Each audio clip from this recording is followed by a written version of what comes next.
ছাত্র জনতার গণ অভ্যুত্থানের সময় নির্যাতনকারীদের বিরুদ্ধে ব্যবস্থা না নিয়ে বিভিন্নভাবে তাদের সাথে পক্ষপাতমূলক আচরণের অভিযোগ খুলনা মেট্রোপলিটন পুলিশ কমিশনারের বিরুদ্ধে।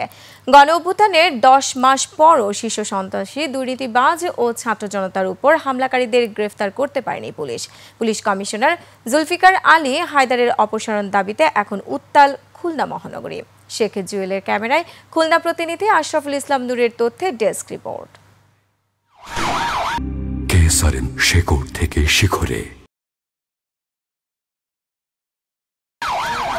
জুলাইয়ের গণ অভ্যুত্থানের সময় খুলনা সদর থানায় কর্মরত ছিলেন সুকান্ত কুমার দাস। শহরের 7 রাস্তার মোড়ে ছাত্র জনতার উপর নির্যাতন চালিয়েছিলেন তিনি। ছাত্র জনতার উপর হামলা, মামলা, অত্যাচার ও ভাঙচুরের অভিযোগে আদালতে সুকান্তের বিরুদ্ধে 4টি মামলা হয়। গ্রেফতারের পরিবর্তে তাকে চুয়াডাঙ্গায় বদলি করলে ছাত্র জনতা ধরে পুলিশে সোপর্দ করে, কিন্তু থানা থেকে তাকে ছেড়ে দেয়া হলে ফুঁসে ওঠে ছাত্র জনতা। গত বছর 7 সেপ্টেম্বর কেএমপি কমিশনার হিসেবে যোগ দেন জুলফিকার আলী হায়দার। 8 ফেব্রুয়ারি অপারেশন ডেভিল হান্ট শুরু হলেও খুলনার শীর্ষ সন্ত্রাসী, ছাত্র জনতার আন্দোলনে হামলা, গুলি ও নির্যাতনকারীদের গ্রেফতার করতে পারেনি পুলিশ। খুলনার মতো একটা গুরুত্বপূর্ণ শহরে এরকম একজন অযোগ্য পুলিশ কমিশনার কিভাবে আসে, আমাদের আসলে মাথায় আসে না। কেএমপি কমিশনারের কাছে সেবা না পাওয়ার অভিযোগ ছাড়াও খুলনাতে কয়েকবার নিষিদ্ধ আওয়ামী লীগের ব্যানারে মিছিল বের হলেও দৃশ্যত কোনো ব্যবস্থা চোখে পড়েনি খুলনাবাসীর। শেকড় থেকে শিখরে। কুখ্যাত সন্ত্রাসীগুলো ছিল, আওয়ামীর দোসর যারা ছিল, এই পর্যন্ত একটাকেও সে অ্যারেস্ট করেনি।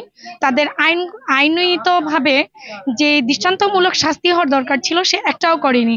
আওয়ামী লীগের যারা পদধারী নেতা রয়েছেন, ছাত্রলীগ, যুবলীগ সহ আওয়ামী লীগের অঙ্গ সংগঠনের, তাদেরকে ধরতে তিনি পুলিশ বাহিনীকে নিরুৎসাহিত করেন।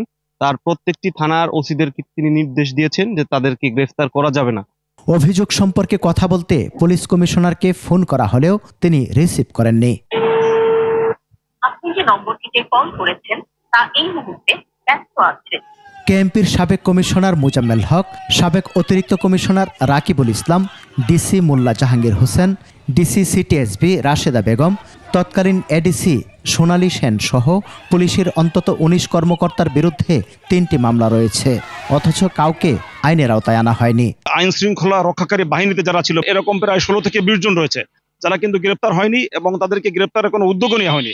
বিভিন্ন মামলায় পুলিশ ছাড়া অন্য আসামিদের নাজেহাল করা হলেও কর্মস্থল বদল করে বহাল তবিয়তে থাকেন পুলিশ সদস্যরা। সমর ইসলাম, ডেস্ক রিপোর্ট, 21 টেলিভিশন।